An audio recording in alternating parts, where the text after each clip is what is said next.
The fibula or calf bone is a leg bone located on the lateral side of the tibia, with which it is connected above and below. It is the smaller of the two bones, and, in proportion to its length, the slenderest of all the long bones. Its upper extremity is small, placed toward the back of the head of the tibia, below the level of the knee joint, and excluded from the formation of this joint. Its lower extremity inclines a little forward, so as to be on a plane anterior to that of the upper end. It projects below the tibia, and forms the lateral part of the ankle joint. Structure. The bone has the following components. Lateral malleolus. Interosseous membrane connecting the fibula to the tibia, forming a syndesmosis joint.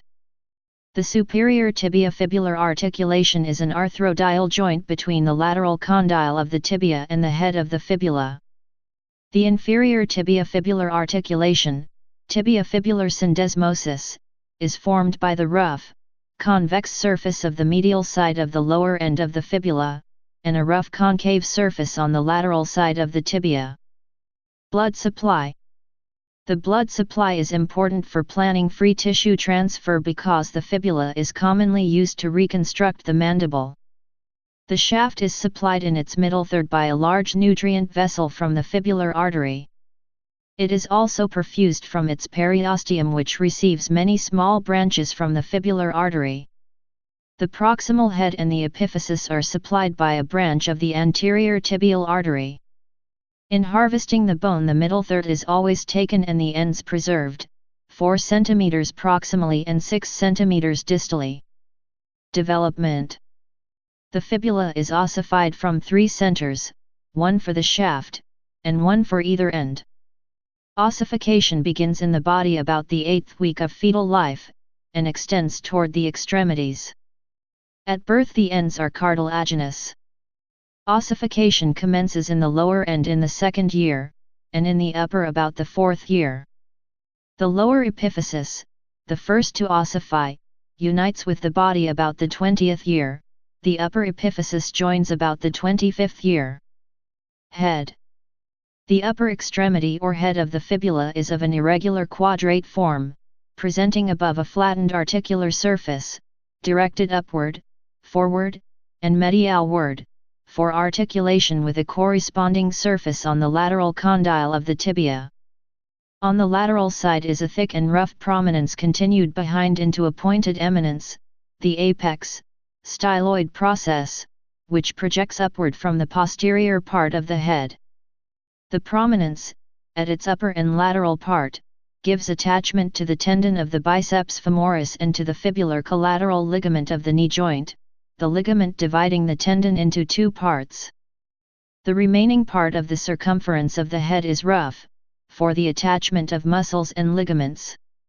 It presents in front a tubercle for the origin of the upper and anterior fibers of the peroneus longus, and a surface for the attachment of the anterior ligament of the head, and behind, another tubercle, for the attachment of the posterior ligament of the head and the origin of the upper fibers of the soleus.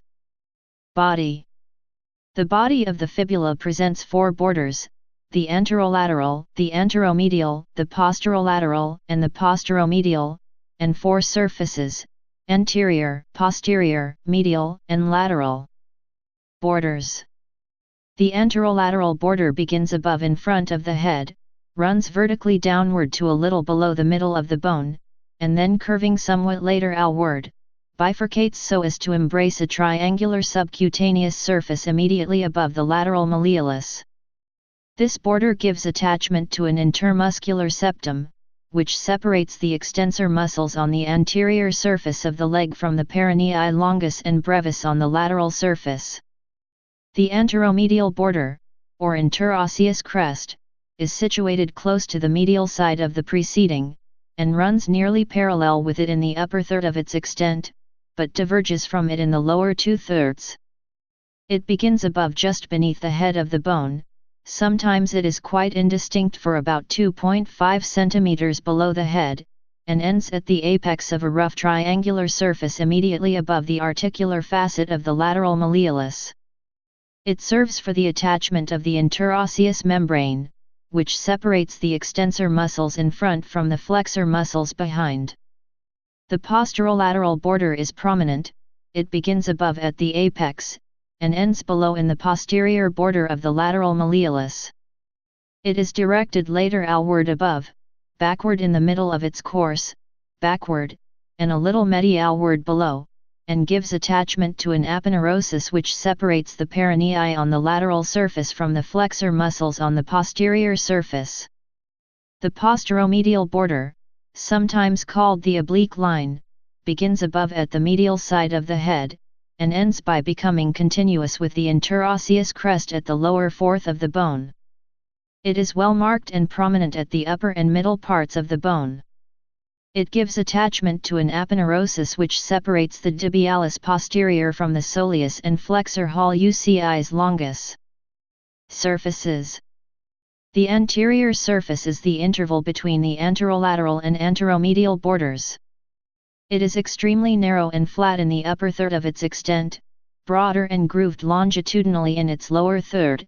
It serves for the origin of three muscles, the extensor digitorum longus, extensor hallucis longus, and peroneus tertius.